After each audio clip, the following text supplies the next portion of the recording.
Hi, I'm Vicki Westling. Good afternoon. I'm here with City Speaks. City Speaks is a show that talks about transparency. It's a vision of Mayor Wilfred Rosas for the city of Dunkirk, for our residents. We want people to know what's going on in our city, and we have a lot of things happening within the city. And today we have with us Mike Tramuta.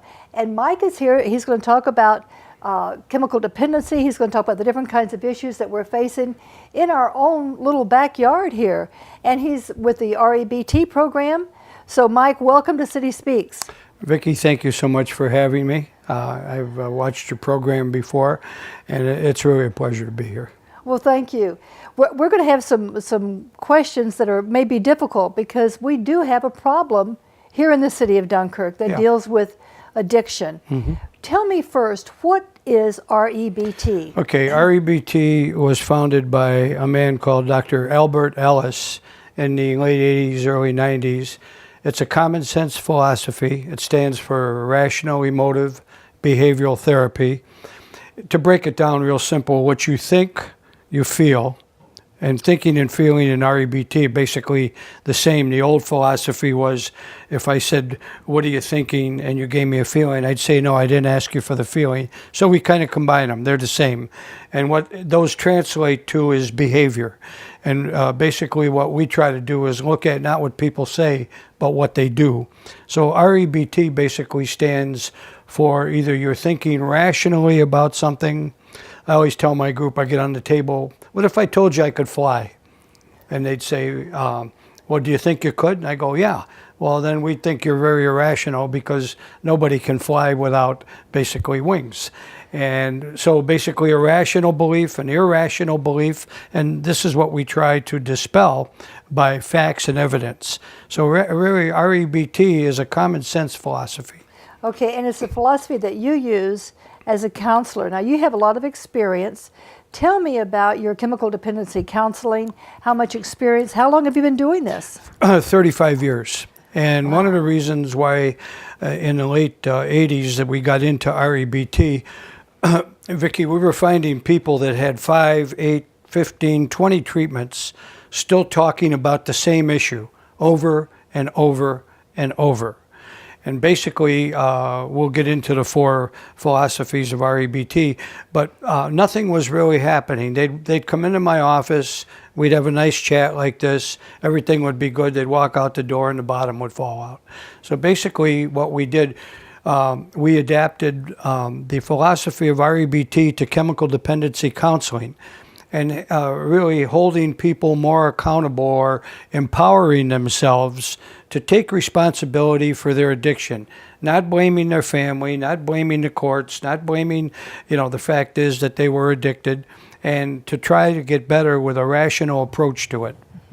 Okay, so it's kind of like then that where they would come in and say, well, I'm doing this because my mother was an alcoholic or my father was a drunk or my, which are issues, but they're not the main issue because basically people in chemical dependency, like a lot of people in our society, are prone to think very irrationally about a lot of things, and especially when they're trying to recover. Basically if somebody relapses when they're in recovery, a lot of times they'll just give up. Oh, I relapsed. Well, you know what? And you've heard this before, that relapse is part of getting better. You find out what went wrong and you try to change it to something more rational. Okay. Right. And so basically we use that at Kaz Manor. I was a counselor there from 91 to 95. And we'll talk about that later. But I mean, we had guys that were the most severely sick guys in the world who got better. And we can prove that people get better. I heard Miss Sanchez from Oasis today. 23 million people are in recovery now. 23 million. Yeah, and so you know what? People can get better. And even though the 10% are only getting treatment, the treatment works over a long period of time. And basically, if we get people into treatment, we got a chance with them. If they don't. You mentioned Mrs. Sanchez and Oasis. And Mayor Rosas has worked very closely with Mrs. Sanchez and with Oasis, because one of the problems that we have here in the city of Dunkirk, not just in the city of Dunkirk, but throughout, everywhere, that people are literally dying from substance abuse, from opioid overdose. We went through the cocaine epidemic of the late 80s when I was working at Brylin. And I always tell people, the problem now with fentanyl and heroin, we didn't have people die. I mean, we had some goofballs that did stupid things, but basically people didn't die like they do with fentanyl and heroin.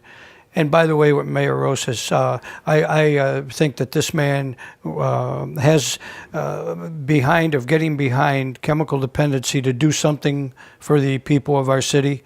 Not since I mentioned it to you, Mrs. Kubera, in the late 88, I remember that. Has anybody taken the bull by the horns and said, we're going to do this? And 2 years ago when he called me and said, I want to bring a clinic here.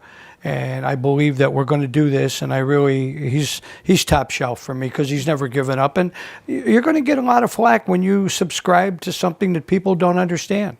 Well, and that's true. And people say, well, not in my backyard. We don't need this here. There was just an article in the paper just a few days ago that talked about we don't need a methadone clinic here in the city of Dunkirk. Yeah.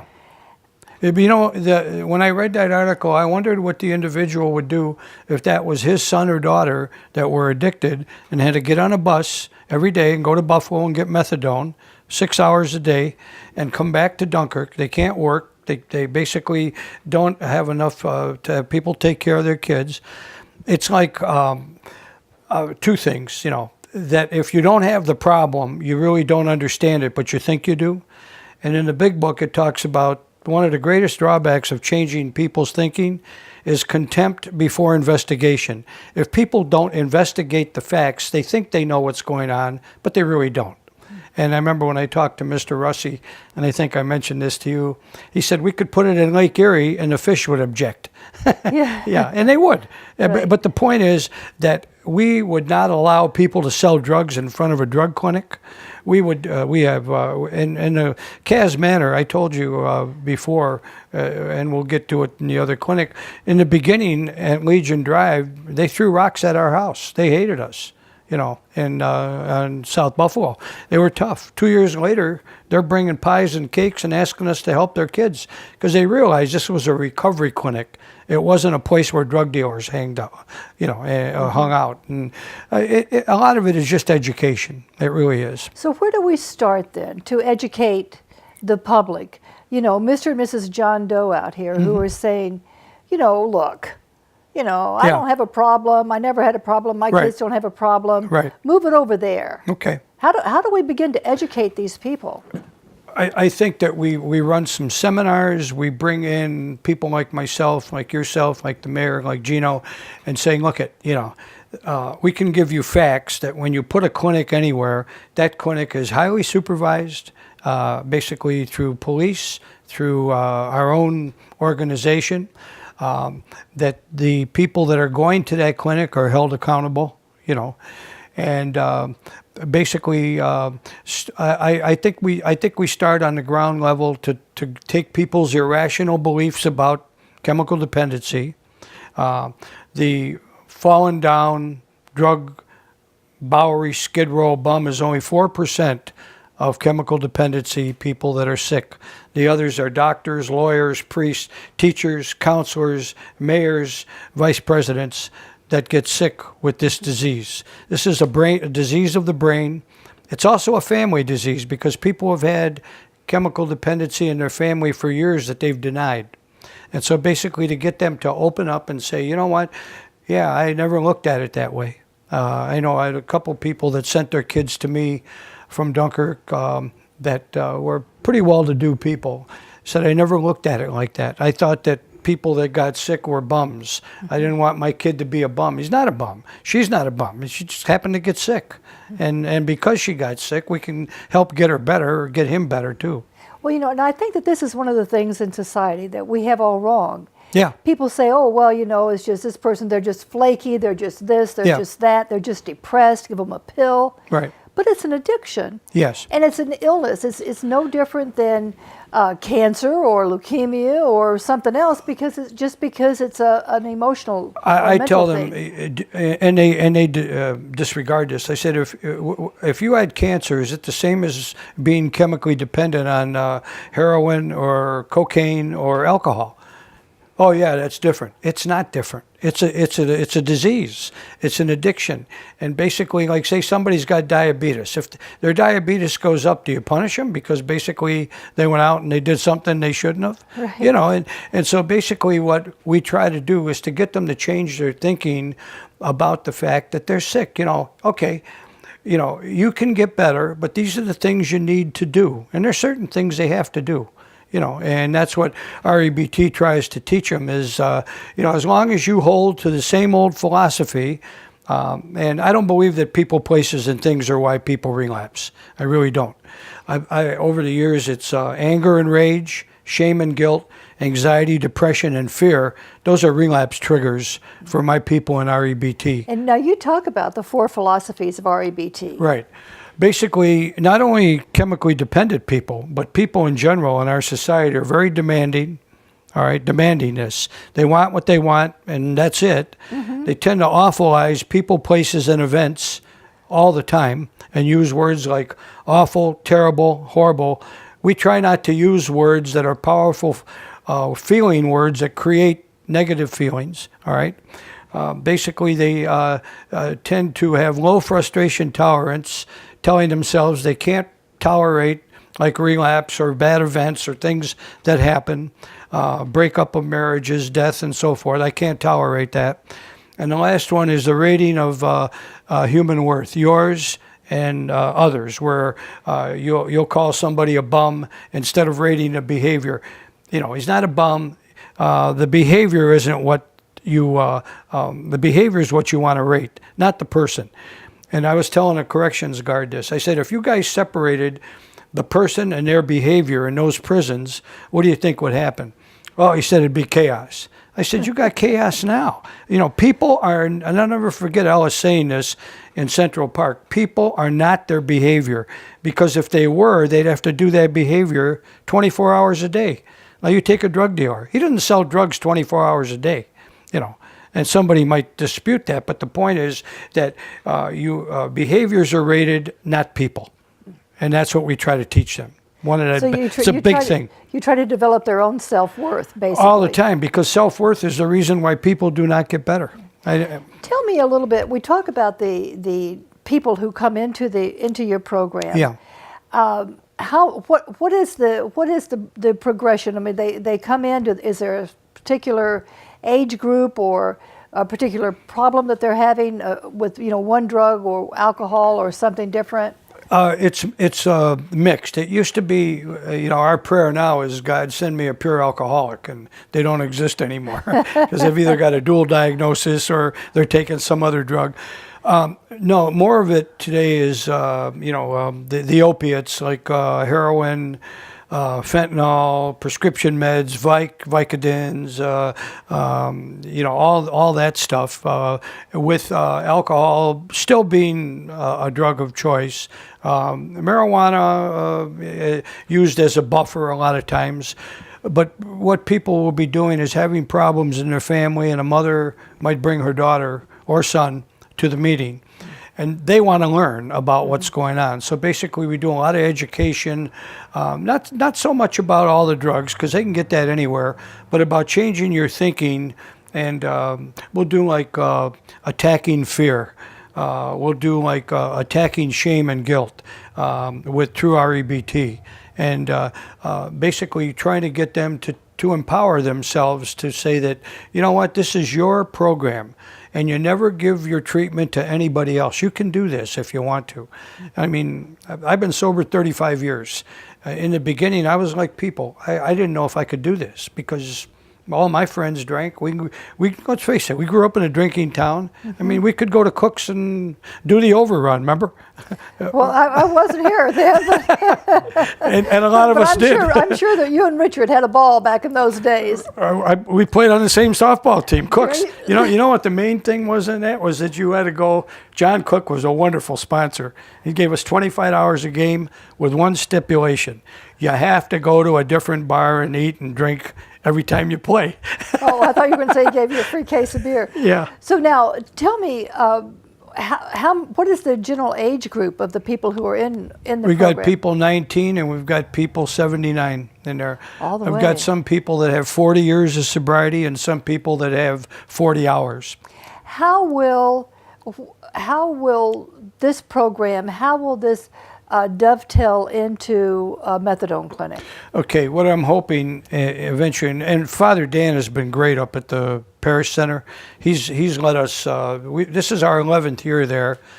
I think it's Now, where is this? at Holy Trinity Parish Center, right across from. And now that's where your group meets? Yeah, 8,000 people. People in the city of Dunkirk don't know this. 8,000 people have come through my program in the last 11 years. Now, are 8,000 people sober? I don't know, because when they go on their way and so forth. But I know a lot of times I'll be downtown and people will say, "Hey, Mr. T, still sober using that Our EBT?" Good. Yeah. So what is the recidivism rate? Well, the national recidivism rate for people that are in treatment is, in the beginning, probably 91% are in and out, until they get good treatment. And then, I don't know how but it's supposed to be 10%, but I know that that's higher as people get more treatment.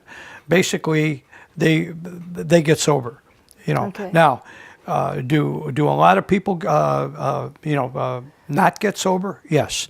Do a lot of people continue to be in and out and use? Yes. But what I look at a lot of times is they're not getting DWIs. They're not getting into trouble with the law. Basically, I don't promote harm reduction. In other words, you can drink. Our program is based on abstinence. In other words, if Okay. you're going to do this, we don't tolerate people, instead of having 13 beers, having 6. We don't tolerate, if your main drug of choice is heroin, that you can smoke weed. No, that's not where I come from. That's not where we come from. But there's a lot of clinics today giving into that. Harm reduction, it's called. And that's not the type of clinic that Willie wants over at when we get the methadone clinic and so Right. forth. We want people to get abstinent. We want people to use abstinence. So now, if and when, and I believe the methadone clinic is coming, I do too. and I know it has to be here. It Yes. needs to be here. We've had deaths. We had in the first 2 weeks of this year, and this is only the middle of February, Right. but we had 2 deaths, and I know we've had deaths since then Right. from the opioid overdose, and this affects the entire family. Oh yeah. How does a family member, a parent, a child, how do you recognize some of the symptoms? How do you get your loved one to your clinic?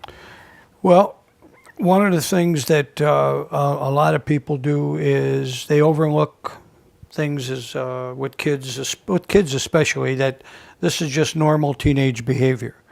Okay, some of it is, but when a kid's grades slip, when they're withdrawn, when they refuse to be part of the family, red flags go up. And if I was a parent today, and I'm sure we'll get to this, one of the major problems we have now is the vaping. The vaping that kids are doing. The 2 million kids in high school supposedly are becoming addicted to the vaping. The thing that they can, they up the age, but they can still get that from other kids. And there's enough carcinogens in those vaporizers to really get somebody sick and addicted. Well, and it's such a cool thing to do. Oh yeah. That's Yeah. and that's what kids do. Yeah. Yeah. Is Johnny does it or Sally does it, and so why shouldn't I do it? And Right. it just looks so neat to be doing those things. So But that's in answer to your question, the kids are smart now. Because of all the kids that come to my group, the kids have gone underground. They're quiet about what they do. They're quiet about the parties. Whether you're upper class or low class, they all use together or drink together or whatever. And so far, we haven't had any particular, like at a high school, we haven't had any particular kids drop dead or anything. But when they do, everybody will be in an uproar because of the fact that this happened.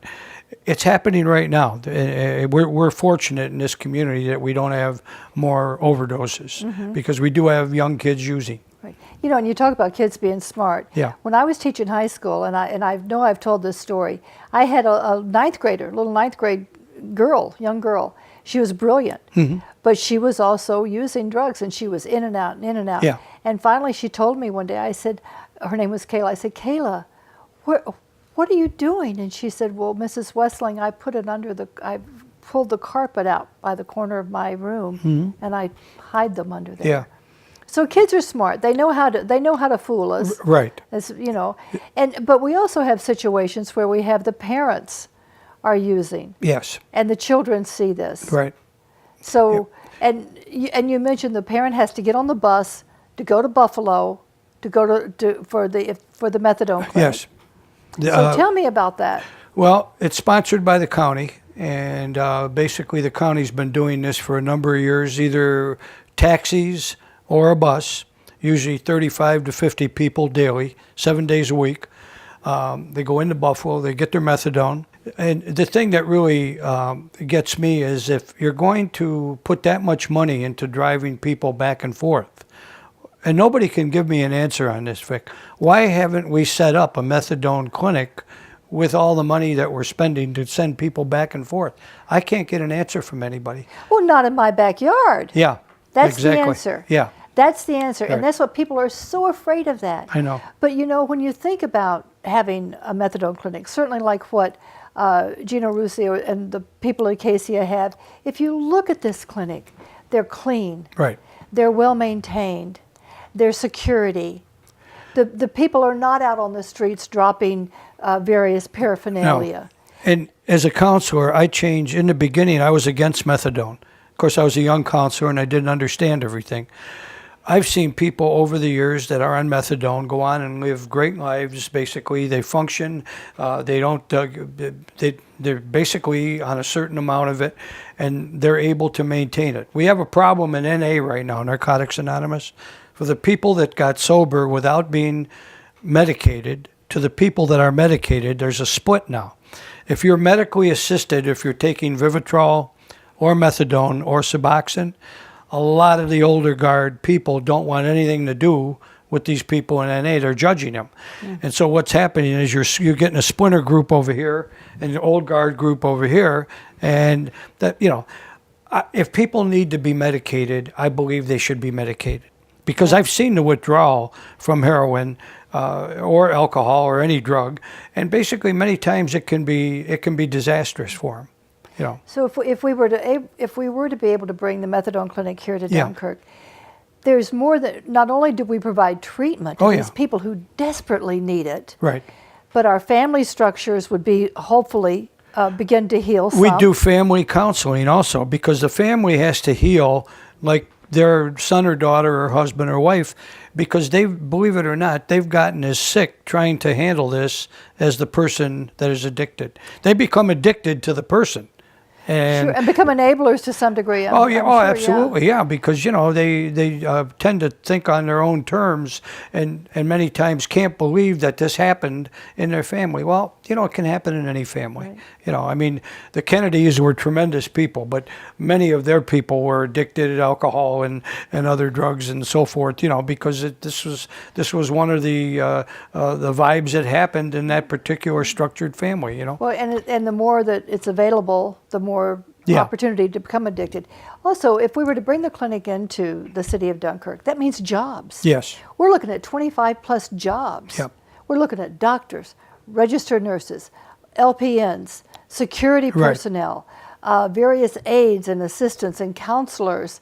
And these people are not all going to come from outside of this area. Some of them are going to be hired right here into this area. One of the things I hope will be in the clinic, and I talked to Gino about this, is peer counseling. Basically setting up for kids between, say, 9th and 12th grade. We're overlooking that population. I know the Council on Alcoholism, the Chautauqua County with Melanie, they do a great job in the lower grades. Mm-hmm. Up above, this is where we need peer counseling to kids that get sick. And these peers basically are kids their age that can go take coursework and get credit for it and help, because that's a population we can't ignore. And it's tough to get into the schools when I was at Tri-County, because the schools basically know there's a problem, but they really don't want to deal with it till they have to. And that's unfortunate, because basically there's a lot of kids that could be helped right now that are sick, Sure. So what advice do you have for the community here as a whole when we talk about whether it's our EBT, whether we talk about the methadone clinic, whether we talk about just community outreach? What kind of advice would you give? To know that that this is a disease like any other disease, to learn more about it by my group is wide open. Anybody can come to it, and basically to gain more knowledge alone isn't going to keep anybody sober, but it's not going to hurt either. All right, to learn more about what we are trying to do as far as empowering people, again, that word, to take control of their lives. In other words, I don't get anybody sober. I don't get anybody drunk. I mean, I've had people tell me, you didn't give me the right treatment, you got me drunk. No, I don't have that kind of power. If I did, I'd get everybody sober. Or drunk. And the point is that if they're willing to, and I know there were articles before about a couple of the councilmen says we don't want a clinic like that next to the waterfront. Well, a clinic like what? If that was your kid or daughter, son or daughter, you wouldn't think that way. Right. I tend to think of it as just like a medical office, a medical facility with all of the security, with all of the right people in place. Yes. And so, I think that's one of the things that we have to think about. It's no longer the right thing to say, not in my backyard. We need this. Mayor Rosas is a strong advocate for it. I know the two of you have worked very closely together. Well, this is the first time in 2 years that I've gone to bat by coming out to a program like yours to say this is what I think we should stand for. Obviously, you're going to get people that are going to be upset that I stand for this. Well, I mean, I'm a counselor. I've watched people die. I've watched people get better. I've watched people go in and out, I told one of the guys before, I think I was talking to Lee, the treatment eventually works, but you have to be willing to go through the process. One of the big things in our EBT will say is no pain, no gain. Mm-hmm. There's no shortcuts to getting sober, because if there were, everybody'd get sober. Right. Basically you have to commit. You have to work at this. You have to make up your mind. I recommend people go to Narcotics Anonymous and Alcoholics Anonymous. Some of the treatment centers don't even do that anymore because they just don't. Mm-hmm. I recommend that people volunteer in the food kitchens, because you're going to learn that if your self-worth says that you're down, somebody else is worse than you are. Right. They're worse off. Yeah. I recommend that people get a life coach or a sponsor to help them through the rocks in the beginning till they learn how to do this. I was fortunate. I had great sponsors. I had great people. I mean, I loved them, and they were tough. I remember one time I did 180 days or 90 meetings in 90 days, and I went to him and I said, "Hey, I didn't." Yeah, he said, "Well, do it again now." There you go. One time is never. Look at what I did, Yeah. And the idea is taking your ego and checking it, and realizing, you know what? This is bad, but you know what? It could be worse. Yeah, good. Yeah. Well, I've learned that ego is just easing God out. Yeah. Oh, yeah. So. Yeah, and the spirituality piece, without, and I tell people this all the time, you can get sober, but without some form of spirituality, you're going to have difficulty staying sober. Right. Really. Yeah. Well, absolutely. We need God. Yeah. Mike, thank you for coming. We love having you here. Thank Please you come so again. much. I will. Anytime you want to come out, just let us know. Well, I'm sure that when we figure out where, I know there's 3 sites they're looking at, and we figure out where we're going to put it, I'm sure I'll be back. Okay, well, we'll plan on that. Yeah. Thank you for watching City Speaks. Follow us on Twitter at Access Dunkirk. Thank you. Thank you, and watch us on our DunkirkAccess.com, at YouTube, Spectrum Channel 1301. If you have questions, comments, concerns, let me know. You can send an email, vwestling@cityofdunkirk.com. Snail mail me at City Hall, 342 Central Avenue, Dunkirk 14048. Give me a call. My direct line Can I give them one more thing? Sure. Thursday nights from 7 to 8:15 at the Parish Center, Holy Trinity Parish Center. We're meeting this week, and we're doing the 13 irrational beliefs of society. So if people want to come, we're wide open. That's great. Thursday night at Holy Trinity Parish. Yep. Very good. Thank you, Mike. Thank you for watching City Speaks. Thank you.